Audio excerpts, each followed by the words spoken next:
Non, non. Nous, on peut pas parti politique. Madame Paulette, justement, Mboka, il faut changer. Il y a justement, au moment où on a soutenu Félix Antoine Tshisekedi, justement pour ces genres de choses, nous avons un indice de changement. Un parti politique, c'est une personne morale et fonctionnera sur base de Makambo et Komama. Ce n'est pas que Misarambon. Mais ceux qui ont un peu plus, au PC un peu plus.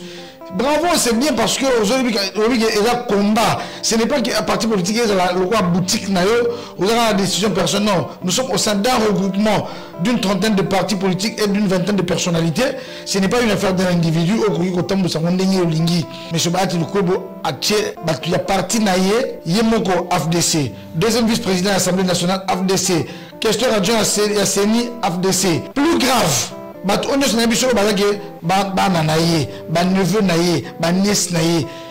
ont minimum, je dis le strict minimum, à chacun 4 affectations à Misala. Parmi les deux neveux là, Moko, Aza, au cadre, je dis au cadre, na régie des eaux, au cadre, na CNSS, au nommé administrateur.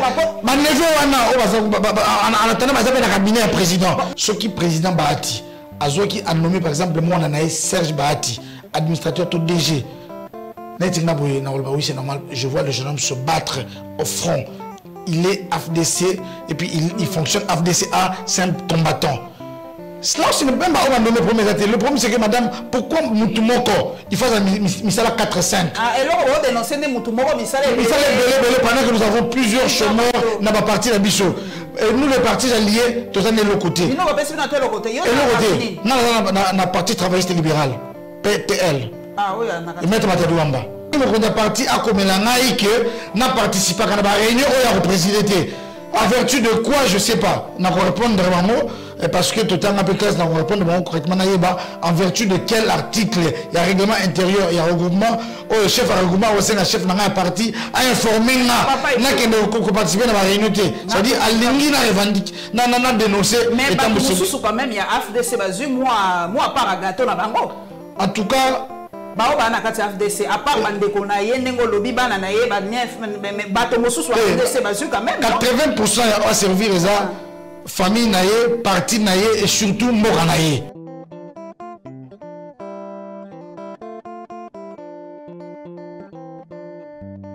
Nazana esengo mingi bandeko ya kokuta na bino lisusu na mokolo na lelo na yambeli bino mwana mboka ibula na ye tokosolola masolo ya mboka lelo masolo ezali penza ebele azali susu moto ako présenter hier na la Lion TVT asi aleka mingi mingi to banda bala moko po télévision ya Lingonga papa ibule sengo susu mingi ya koyamba yo. Merci maman Paulette na sepeli ezala pe sengo pona ngai koyana ndako nao. Merci mingi papa mais awa na moni oza moi kanda na ko yoka kuna na FDC boko swana bo ba problème to so comprendre te FDC ba yesa biso ya ki eloko calme FDC a eza ki plateforme ya bato mayele ya bato calme. Vraiment brouette makasi. Hey. Brouette makasi maman Paulette. Biso contrairement à Batmoussou, biso tout ça ba revendication ti. Biso tout ça la logique il y a que dénoncer comportement ya mutu o alinya tambousa une association et la personne morale à tambousa on le roi boutique naé. Né toujours dénoncer comportement il y a dictature, comportement il y a clientélisme, comportement surtout il y a népotisme, il y a honorable Bahati Lukwebo. En tout cas je suis désolé, je le cite, honorable Bahati Lukwebo, Azotambousa, regroupement local là, boutique nae, local jardin nae. Non, non. Mais nala yamba ki muto alobi, ceux qui likambozali bino opesa mbongo te, ye muto abimisa mbongo nae, ceux qui manifestation abimisi mbongo nae, ceux qui voyage abimisi mbongo nae, ceux qui ni abimisi mbongo nae. Non, non. Non, on pas parti politique et Madame Paulette, justement, Mboka il faut changer. Il y a justement au moment où on a soutenu Félix Antoine Tshisekedi justement pour ces genres de choses, nous avons un indice de changement. Un parti politique, c'est une personne morale et fonctionnera sur base de Makambo et Komama. Ce n'est pas que Misarambon. Mais ceux qui ont un peu plus, au PC un peu plus. Bravo, c'est bien parce que aujourd'hui, il y a un combat. Ce n'est pas qu'un parti politique, il y a la boutique, vous avez la décision personnelle. Nous sommes au sein d'un regroupement d'une trentaine de partis politiques et d'une vingtaine de personnalités. Ce n'est pas une affaire d'un individu. Et ce que nous décidons de dénoncer d'abord, c'est le clientélisme et le népotisme. C'est exemple, papa. Pour la Nini. Pour le lobby a comporté ma plainte, oui, bien. Non, on a pas apporté une plainte.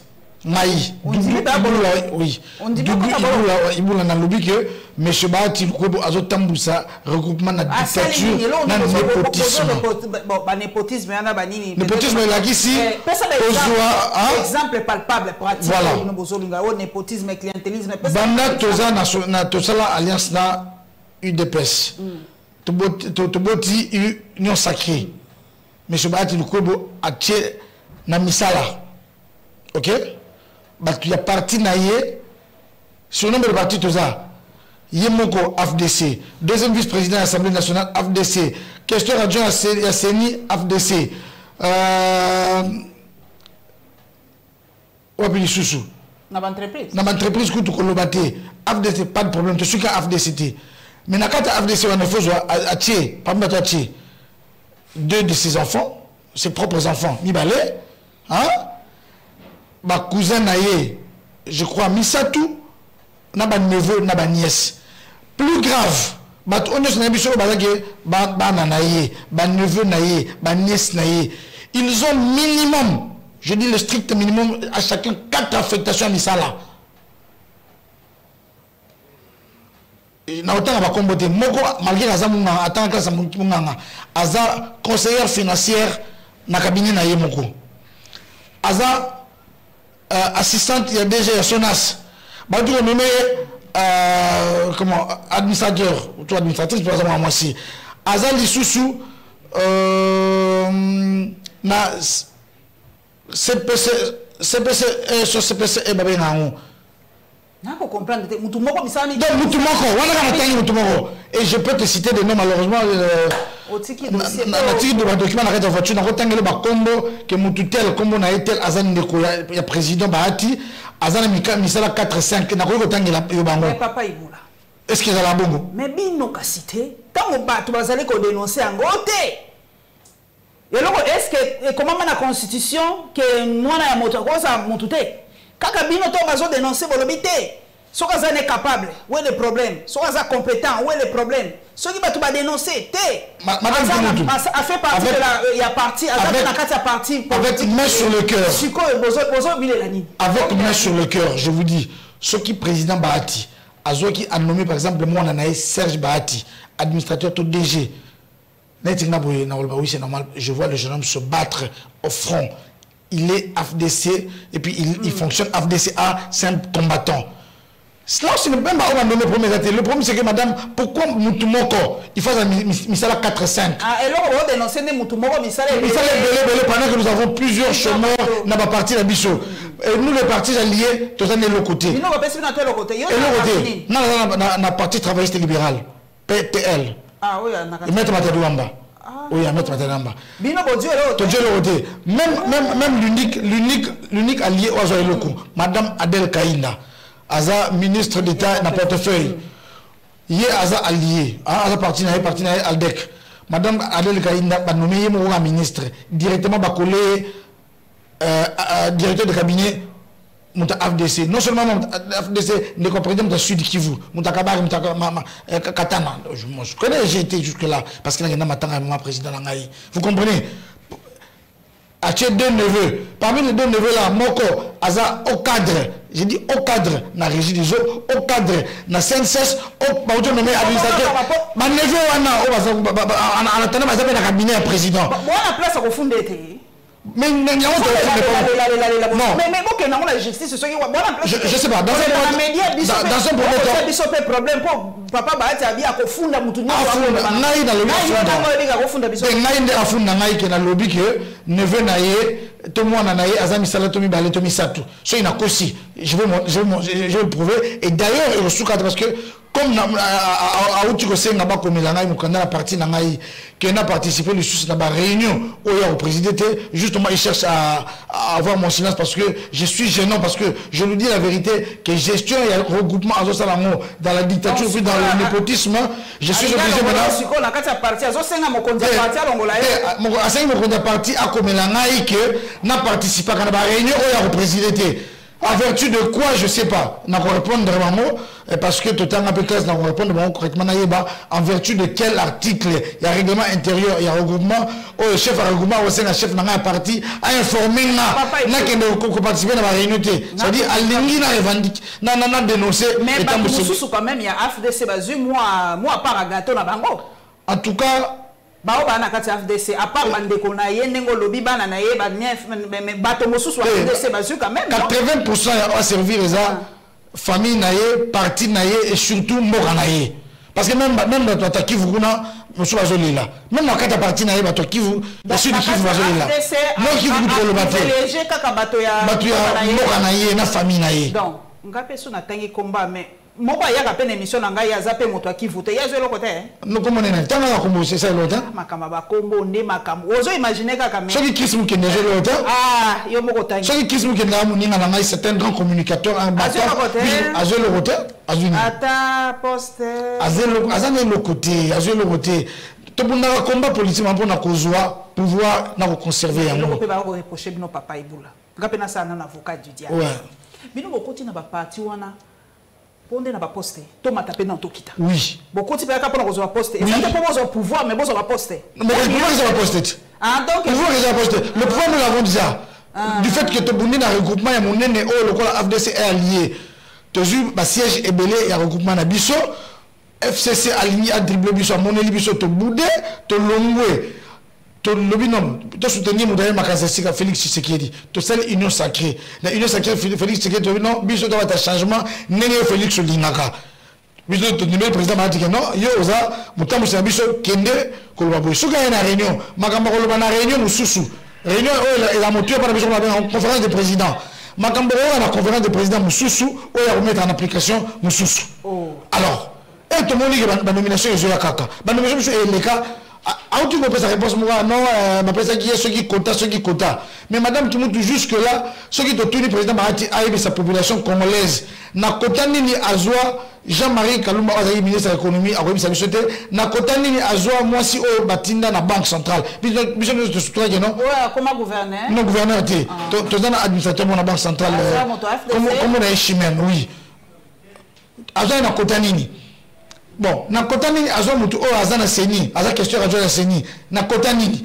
Et là, na kati ya ba cointance na ye, na kati ya ba calcul politicien na ye. Ozo mbana. Réellement, le Konzamba est très vigilant. Mais le Konzipé est là où le tribalisme étrangle notre pays. Aïbisi ba jeune, bo suko mo Konzipé, yemo waza ba bino ngala zo tuna papa ibula. Et si ka ko funde réalité, bon que ka la justice ngomba la. Non non. Mais bon que wanat. Je vais en arriver là. Ce que na 6 émission o ayo lelo. Na émission sous vendredi na radio moko ya mboka na kopesa na téléphone ouvert ba okanga na zeba kanga yi na bangate.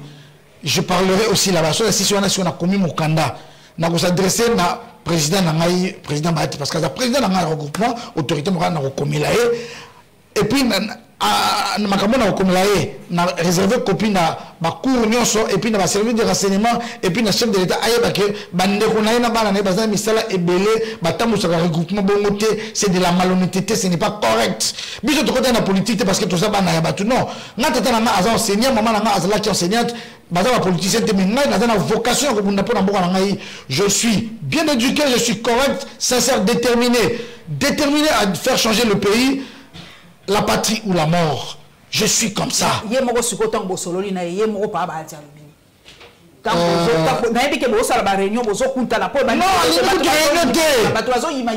longtemps, tout ça, la réunion. Moi, par exemple, je suis membre du bureau exécutif. Le bureau exécutif, nous avons président du bureau exécutif et ça y est mon autorité morale. Depuis que nous existons comme regroupement, on n'a jamais tenu une seule réunion du bureau exécutif. C'est comme ça qu'on fait toujours des réunions élargies. Et la conférence des présidents. Et la conférence des présidents, on a siégé à Balasouga. C'était peut-être en mois de février, si je ne m'abuse pas. Dès que comme la nomination, tout ce qu'on a bêté à et si même le téléphone à Yambara Souté, au commis il ne répond pas. Mais un Makambo et Ngindaki, à Momi qui va te commis que dénoncer comportement et Tambouselia, recommandé à Zokinenango, il vous écrit quand il veut. Si vous lui écrivez, il ne vous répond pas. Et ce n'est pas correct. Le regroupement, ce n'est pas... je sais que Atchak a moyen mingi. moyen même intellectuel, M. Bat, c'est monsieur intelligent, Atchaka Maele, Atchaka Mbongo, mais à lui seul, il ne peut pas constituer un regroupement, à lui seul, il ne peut pas atteindre le seuil. Donc, une organisation, il y a plusieurs partis politiques, biso bajeune to tchaki makasi mingi po FCC alonga biso te ezalaki tout monde temps FCC oyebi moment to bunda biso to banakin bango ya zo na bato abauti village malamo wa koti wana administration basongolo para oui mais biso to bakina tous à la kawa donc il y a place mususu na bagitambo place to réunion bangembo biso to banakin lelo roge suite parce que na bana mai o bazana PPRD to bebana côté kuna et comme le roi moi randu ndeto na chabo na biso ba pekisa ka bino boko mabenemil ko ba non yo bali na ba master na non on est politique.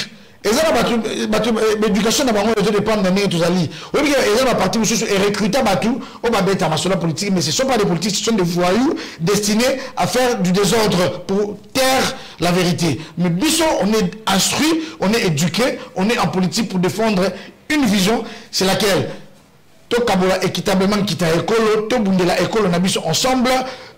To développer mboka na biso to tambola elongo na lisanga na boyoka na limemia pe na sembo aux comprendre ce qui sembo égalité il y en a tant le bino na autorité morale lingoma on est à 30 politique mais tu ne sers que ton parti ta famille et puis au comité tu fais un communiqué dans lequel tu dis je lance les détracteurs au défi d'abord un détracteur n'a été je dénonce que à Kossi il n'a pas nommé que ces deux filles.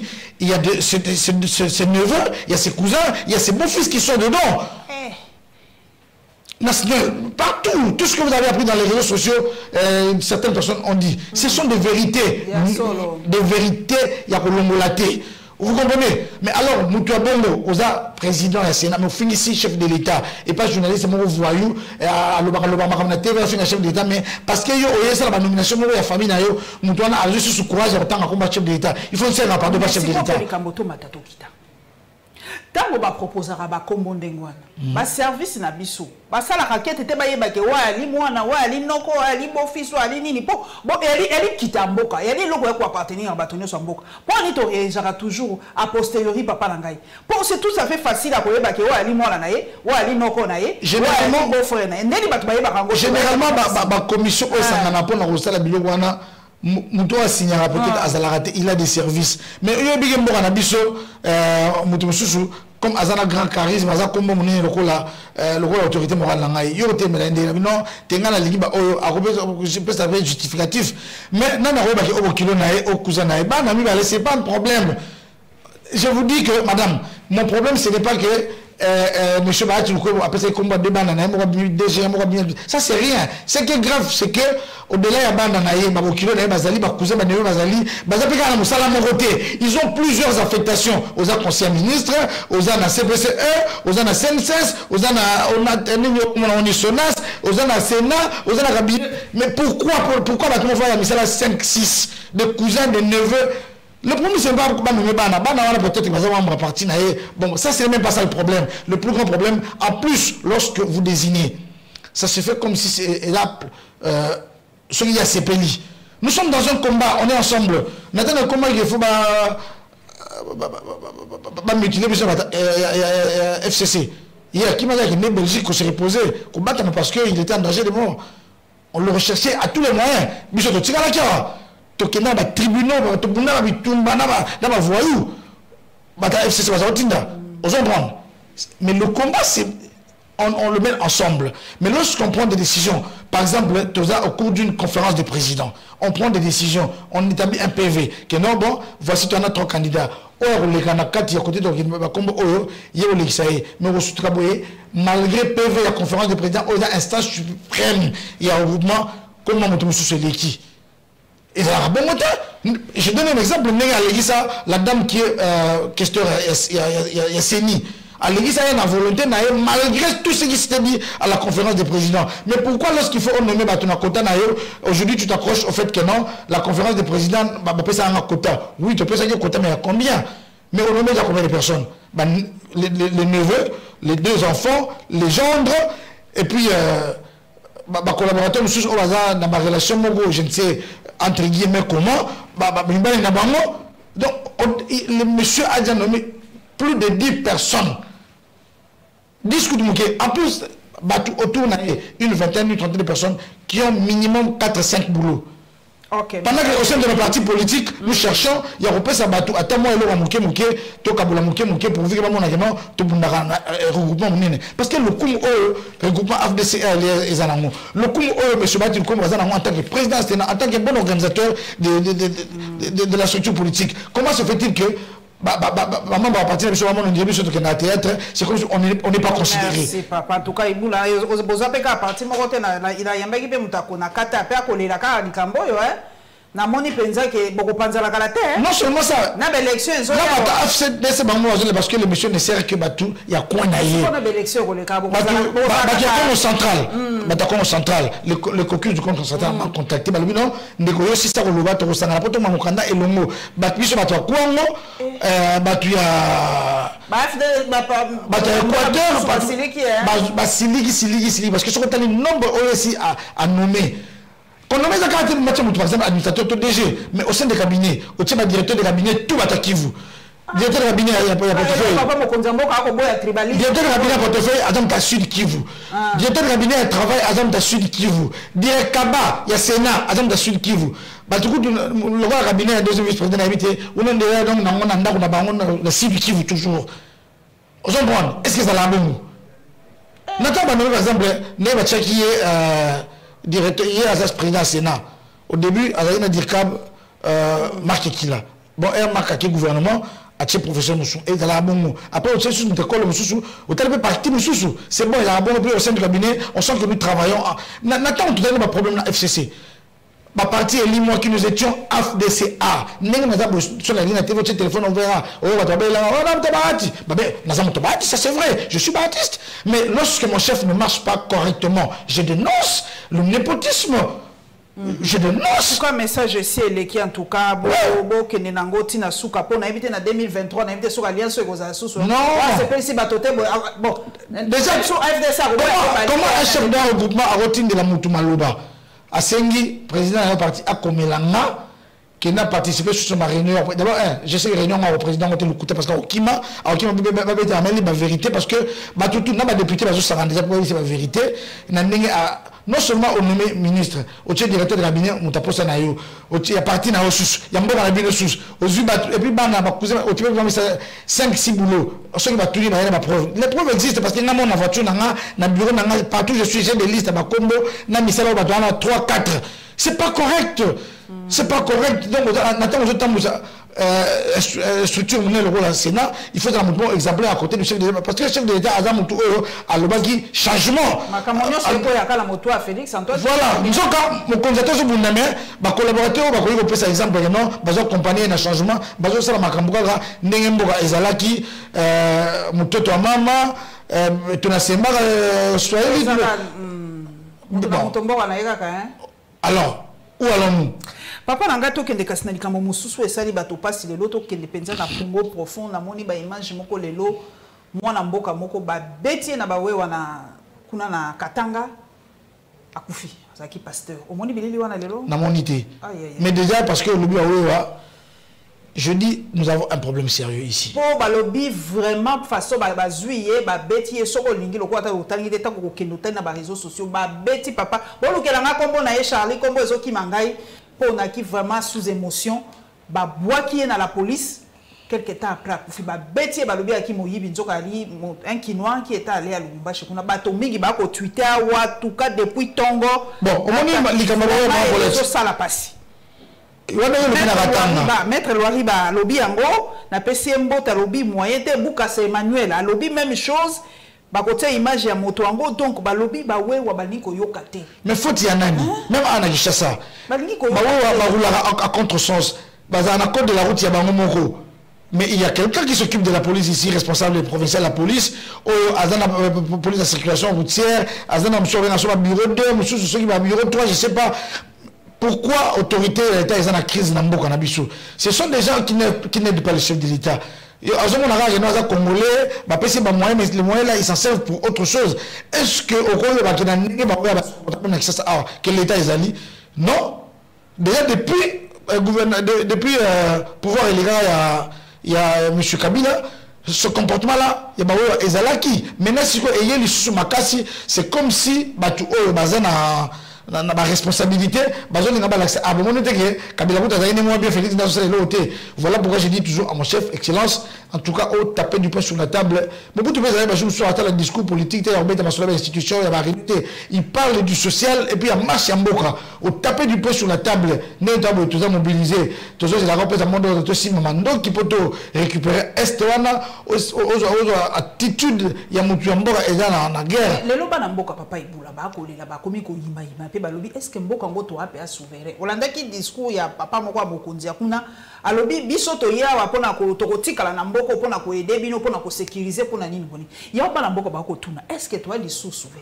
Est-ce que balkanisation en gros biso to kazale sur balkanisation c'est le fait que Mboka ekabona mais le fait que banguna bakoti et na balamoko. Mais yango na balkanisation. Madame Paulette. Yango na peut to comme vous savez est-ce que ezali ba Burundais ba Ougandais il faut pas sécuriser biso penza? Je dis toujours ici le problème il y a pouvoir et l'élo et ça problème à communication. On n'a pas expliqué au peuple en temps réel je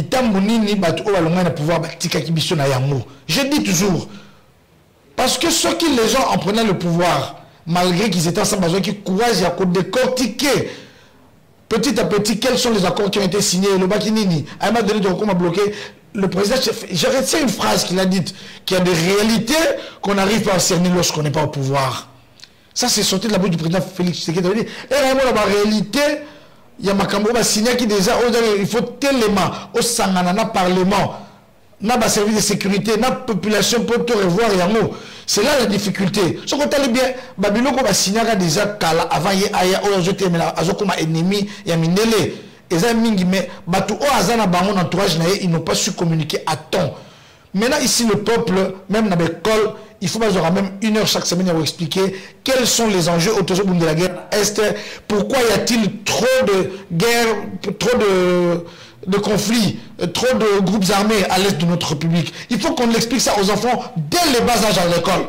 Nous avons eu une décision dans l'université base sur la formation militaire, c'est très bien, mais dans l'école secondaire, nani monina comme on est nani maître ouais EPST comme on est nani sous EPST.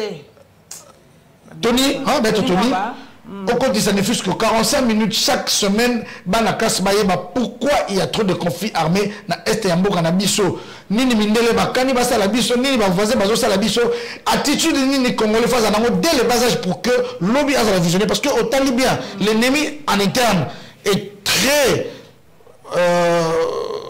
installé, c'est comme ça l'ennemi extérieur s'installe aussi. Tolingate. Banguna pe kuna bango ba opesa ba point de vue na bango ata bolobi to lobate mais ezo yoka na kaka e bazolo ba pe lelo na tali moko azolo ba mais bino bozo critiquer biso mais to signer ki na ba kondia awa to signer ki na abi ba document ezali biloko nyoso ezali to signer ki na bango na 2019 lelo ba komo wanga na biso ba komo bimisa biso bato mabe eloko siko yo zoloba communication. Bana mboka mingi lelo baza ko se rendre compte que batona ba yaki ba vandaki awa na landaki ngo pa pepe monsieur Mbata pa lobaki ngo ba yaki be bazaki loger na Kinshasa c'est pas traité wana papa Iboula boko signer lo ko signer na c'est tango communication zelana bisa comment pour être siko ba traité oyo Kabila signaka na ba traité o Fatia signaki bana mboka ba yebi ngo zana bisa siko to osuka ndenge comment bima lorsque Félix Antoine Tshisekedi a eu pouvoir ya traité moko te zelana bisa a commis une évidence qu'il y a un conflit et s'il a été gelé en parce que les gens qui disent ah tu vois ici non bah si ça guerre non ils n'ont pas mis faire la guerre ils sont partie prenante ils ont pris des arrangements parce que toujours avancé vers l'élection Moussoussou et puis vers réalité au froid mais lorsque Tshisekedi arrive au pouvoir à Tanguy accord il faut qu'on compte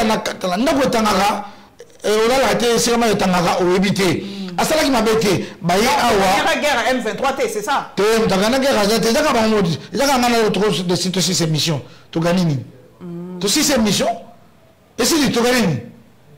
parce que partie prenante Il y a une différence entre Batu Kabila, nous n'avons pas Kabila, na M23 différence des arbres. Donc Kabila Azar Rwandais, yo tu affirmes donc Azam ta ya côté. N'a nationalité n'a été. Tout ce que je sais, il est parti pour notre normalement. Azar hier des aïko. Mais na monaki na ba photo na ba Rwandais.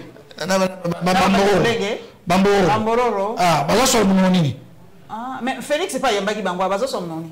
Ah? Tant Yambaki baba Nyamulenge baza so mononi. T'es même intellectuel. Ah, le quoi ba intellectuel baza ko le kaba ba. Non, collégaté. Kasite.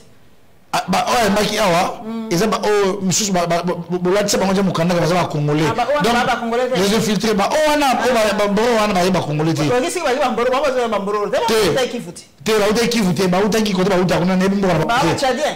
En tout cas, je sais pas. En tout cas, je sais pas. Tout ce que je sais, c'est que ceux qui ont déjà réussi à s'infiltrer. Non, ceux qui ont déjà réussi à s'infiltrer officiellement. Ah, mon conseiller est infiltré officiel. Oui, ce sont des infiltrés. Bon, on a parce que ma vie là, tout le monde a bango, attends, na kasaba, attends, puis azala représentant, étudiant tel, na kasaba. Bon, les c'est moi comme bon, ton limite parce que ce sont des intelligents. On les accepte, ce sont des Congolais, pas de problème. Ayama bango. Mais on a Yamaki. Ayama en vertu de quoi? Beaucoup de nini. Ok. Vous en prenez beaucoup de nini na bango. Non, Kabila mutakota bango hein. En tout cas, j'imagine qu'il a eu quelque chose, mais ça va neko, beaucoup de nini to master. Vous en prenez. Mais la vérité est ceci. Yena Batouana, ils se connaissent, ils parlent la même langue et ils savent ce qu'ils cherchent. Ce sont déjà très rusés, très intelligents. Alors, il fait semblant que net Azan a compris la tête, mais à Sani Moussala n'a convenablement. Mais comme une zambe. Très rusé, très donc, monsieur, toi, rusé, intelligent. Tu es obligé de toi intelligent, rusé, toi, en côté. Il y a un des choses en abisso. Parce que mon Congolais, il peut trahir son frère pour 50 000 $. 1 milliard de dollars au s'échapper, il y a eu 50 000 $.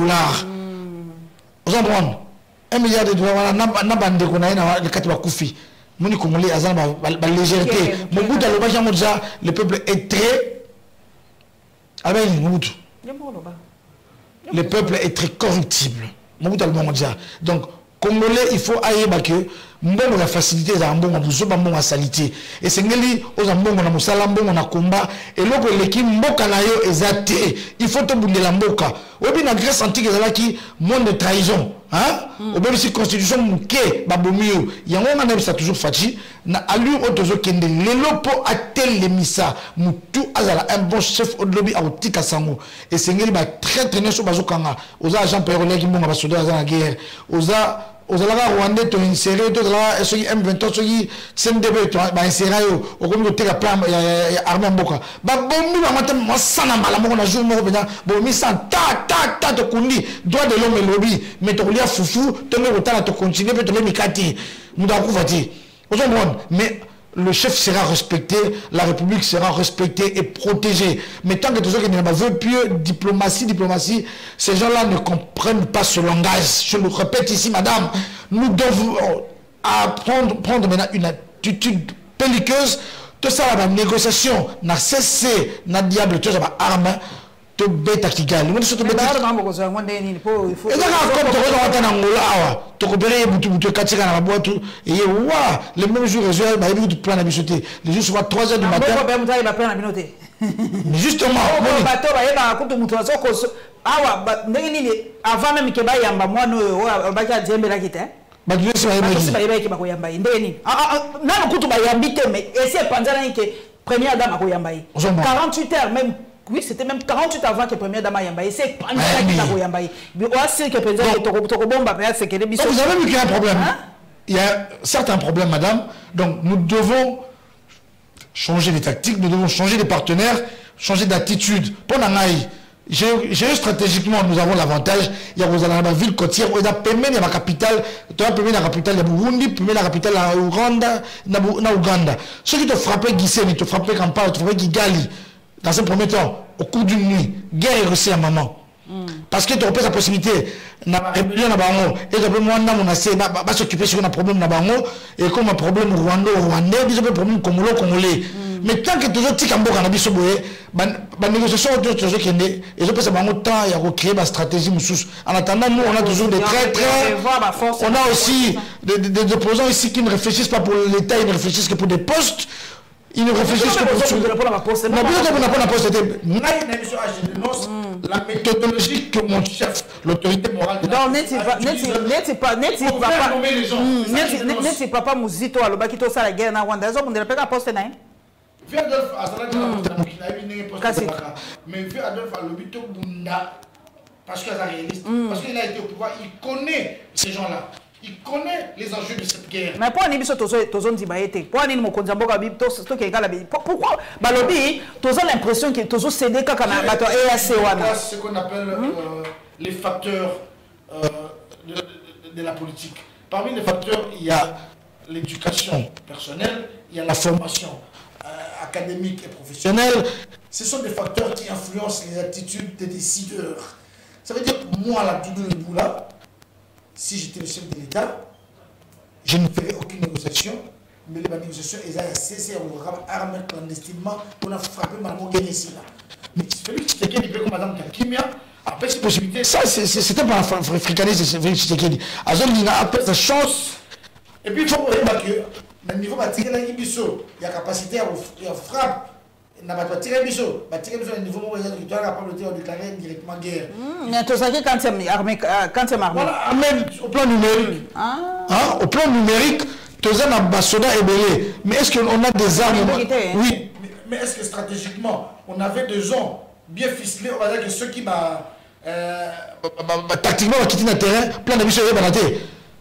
Donc, il faut que numériquement, tu as la mais c'est une armée infiltrée, donc il faut une armée patriotique, une armée républicaine, une armée moderne. Vous comprenez, madame Paulette? Donc, mais armée en bon côté. Mais il y a moins justement ce il faudrait que tu focalises. Il y a défense aux États-Unis. Oui. Mais il y a moins il faut se focaliser sur l'armée parce que l'enjeu maintenant n'est plus en secret. Avant, j'ai vraiment le roi secret, il y a une balkanisation, il y a un plan, il y a une élément balkanistique, il niveau maintenant tout le monde en parle librement. Donc le peuple sait que parce que il faudrait qu'il y ait une classe pour que chacun soit déterminé à ce que la situation est. Les services de sécurité sont mobilisés depuis l'annonce de la mort du prophète Doxa dans des circonstances tragiques et inacceptables. Les personnes accusées d'avoir participé de loin ou de près à ce meurtre de son frère ont été appréhendées et placées en détention. Donc, ma côté photo en tout cas pour façon à couper là qui là ici est Bembenaye Kakaboye, donc c'était avant même à elle était encore en train de respirer. Police et lobby et kokokate pour façon à Betamaki police et lobby kozwa Nikambowana te pour batiki pena balabala boye.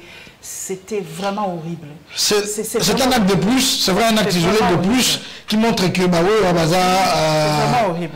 Bah se permettre n'importe quoi, mais aussi moi légèreté et à autorité publique, hein. Il faut surtout à Benaki, c'est ça, les amis. Madame Paulette, je te donne ma parole dans l'émission. Comme responsable, il y a PCR, la police à Kinshasa. Au bout de 2 semaines, ceux qui embouteillage est silité, ont démissionné, ont chômeur, parce que l'embouteillage à Kinshasa, il y a 2 principales causes. Absence et autorité de l'État, manque d'éducation par conducteur. Chacun change de bande comme il veut, seulement parce qu'il n'y a pas de sanctions. Parce que le prochain policier que tu vois, tu lui donneras 1000 francs, il va te faire passer. Vous êtes déjà familiarisé. Vous comprenez? Quand on reçoit ici des visiteurs de marque, je roule de chez moi, passe la Vandara, qui est pas la parole dans la Massina, je fais 15-20 minutes, mais distance au temps ordinaire en accès au salon, on a 45-60 minutes. Papa Iboula, mon Konzamboka lobby, j'appelle les jeunes à se présenter massivement aux prochaines échéances électorales. Ils en ont 2023. C'est ce qu'on a retourné. Bah, jeune angolo quoi binoyo, na bis bon, gaza sous jeune, 52 ans, c'est beaucoup. Bah, jeune baza en bon côté. Bah, ali na misalate. La grande partie. Bako se présenter ndengenini. Parce que ngai na proposé à Kaboye, na évité ce que partager idée na ngai que mandat peut à député à la 2 fois. Après, accueil. Pour mon quoi, oh, Yozo Tangawana. Il est sénateur député depuis quelle année? Même si Babandi députation depuis 2006. Il ne sait pas bon, ce qu'on yo, moutane ngona c'est amitié misisa à l'onibo. Yo quand tu penses à côté que la moi non il y a 45 ans, ou il y a 35 ans, il y a place. Pourquoi on ne veut pas créer une loi qui va donner aussi la chance à ces jeunes-là de participer? Parce que jeune il y a 35 ans, il y a il y a d'abord il y a caution, il y a campagne. Non, pour Madame Paulette, je voulais dire ceci. Hein? Je parle ici comme acteur politique, comme jeune Congolais, comme leader quinois. Je parle à la population. Bande qu'on a bino ba électeur, bino ba tout ça pouvoir pour ça ba politicien pouvoir. Oubliez ba cadeau au besoin pendant la campagne. Parce que la rambo on a bino ga ba ya rozong si la bino. Zoa yango lia yango ko voter mutu pona mbongo te o atonga ki pour ayaki na polo. Il faut oublier ça. Mais la population la population doit savoir que les candidats que nous recevons, les meilleurs, ce ne sont pas ceux qui viennent avec l'argent. Au contraire, ils ont une vision, les photos la classe Yassika. L'État a une fonction qui depuis plusieurs années. Après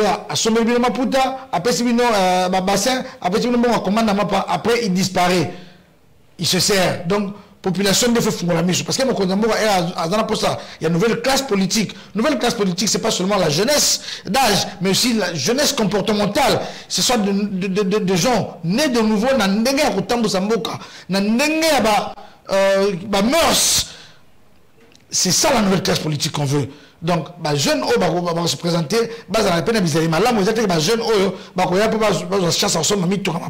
non, ce sont des jeunes qui doivent voir le pays.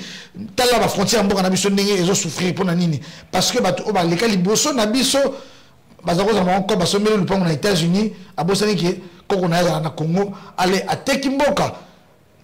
Ministre de la Défense, il y a un signé Marambouna.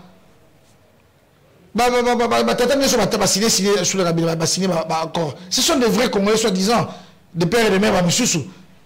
Ça veut dire qu'il faut la classe. Tout le calcul, la géographie inutilement mouquée.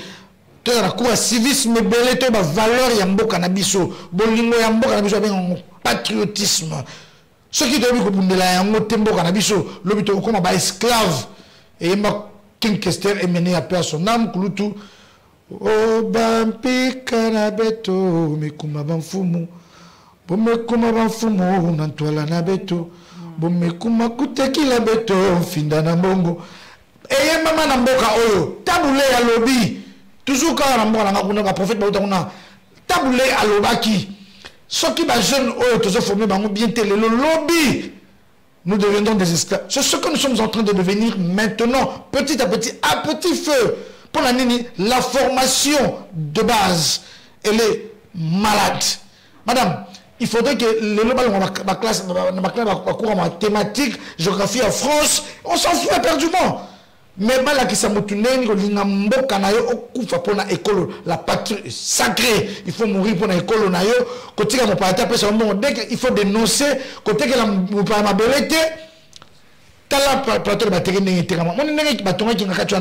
Il y a des familles qui sont appauvries. Parce que moi, Namboka, comme on était le député, $500 s'il te plaît. Et je connais un monsieur qui est inspecteur général de finances à IGF. Au ferme nae on a kinde kuna na bango menae atike la bango zabino boza ne so minima dans pesa mbongo na $500 bino bozo. Vous voyez, je connais un papa pendant la campagne électorale qui est honorable. Ngande na bo ko teka makasu. Ba pesa $500 atangeli na mutu pesa a yela kimbongo ba benga na ye atangeli na combien d'avocats azali na combien d'oranger combien de mongier azali na zamba munene ba pesa $500 à revivre nini. Ce sont des vérités. La personne qui a fait le deal pour après ça paysan bambongo pour sénateur à vie à espace soana il y a pas personne mais la personne qui a pris l'argent c'est qu'il en a fait c'est lui seul qui sait mais Azatambola Azat député Qui va l'inquiéter? Personne. Ce sont des vérités. Na suka na yebi ke to komi pe na moi tangwa mondial moketo lobela pe to kita moketo si c'est mission na moi ko kita ça fait que makambo yali ya pasi mingi na mboka o so to ko makambo bui. Le Sénégal est l'équipe premier pays africain l'équipe huitième de finale donc l'équipe deuxième tour. Chance ni papa ibulo zo pesa na équipe africaine. Ah depuis e bandi tito komi boy tali moi match on nga balé. Natala lobi Natala qui deux matchs na posta na mon année Sénégal a gagné ensuite Iran a posé battre États-Unis parce que mais États-Unis battre. Ma passe dans la laine mais au moins comme Sénégal les gars qui na CPL qui mais non le marqué là. Nous sommes avec l'équipe africaine né zo ça. On ne va participer ni nous sommes na bango. Ba la chance pour les cas deuxième. Non, moi l'équipe à deuxième tour France peut les battre en les lots Tunisia va battre France oui. Na ebicho na komba nzambe au Congo ndimilaka. O be sala ke Burkina Faso to beta on a 3 minutes to beta 4 buts. Ndeka nzambe wana. Oh ça que Sénégal là qui est dans quart de finale. Le même Dieu là qui a fait que les petits là les Sénégalais là avant de venir à battre RDC à Tchéboué. Soyez bénis, soyez abondamment bénis les Sénégalais. Tout qui est beau, grâce à nous nous avons consolé biso. J'ai confiance à cette équipe là. Mais équipe il y a Maroc. Maroc il y a Tunisie entre les deux na Bossani. Tunisie. Il y a la France les lots. Tunisie ils ont bête moins bien. Tu dis bête bien gagner les lots. Ah bon on va bête. Donc petit n'a pas les lots. Na biso déjà Mbappé na lingake, Maroc Cheville les lots.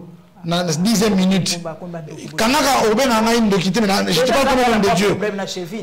Cheville na 10e minute à Robima. Et puis Robert Nangaï, parce que ça numéro Nangaï, les autres Tunisiens les gars. Naïbiso France il faut avoir peu maintenant peu l'équipe ko bon ba tu trop côté la mission en Afrique makila comme je mettre en musique oui ça balé mais l'esprit joue na kati ba porter ko bunga bango lelo Mbappé ndo chevi pour apaiement. Oh bon ce que yo pezo souhaiter penza équipe ni gagner na mondial à part Sénégal la mission nous souhaiter que toi si ma Sénégal mais à part Sénégal. Je suis réaliste. Brésil est gagnera parce que Brésil va être bien brésilien et puis on équipe la défense si attaque on est le meilleur. Bon Argentine est bêta. Brésil est bien. Brésil est bien. Brésil est bien. Mais ce que yo bana mboka mingi ba mitunaka. Deni biso to reculer bona balé. Tous les premiers pays, si je me trompe, à participer à mondial, pays africains, à participer à mondial. Manque de patriotisme, dis-moi, Fekofa. Hein? Fekofa. Ningezalaki sous Constant Omari. Mokamba, n'y a ce copte dans ma balle. Ok, le joueur va foutre 45 000, parce que l'homme n'a dit non, on peut s'en 30%. Il y a bien un bon ami côté de ma maman. Mais est-ce que monsieur Samarate, quand tu vas comprendre ça? Il y a un bon côté. Il y a quand même que. Ok, mon tour à Cameroun, joueur ou à marqué qui contre Cameroun, d'origine camerounaise. Marqué qui contre Suisse, à la Suisse. À la Suisse, à la Camerounais. Bon, d'origine. Ah, d'origine. Au yo qui n'est pas balobi, alinga qui a kobeta pour na Cameroun, mais balobi na il faut foutre en bongo. Ozomona. Bon, voilà, non, voilà, ça va arriver à réseau sur ce n'est pas taxé. Bakanisi les gens le rola awa. Comment qui pas la bango pe na. Petit on akola kuna. Akola kuna déjà mais ça na vie akuna. Non, les notes qui viennent ici pour la plupart au monde basé comme le monde entraîneur. Tala sui bengi, la plupart va jouer na biso ba mongo.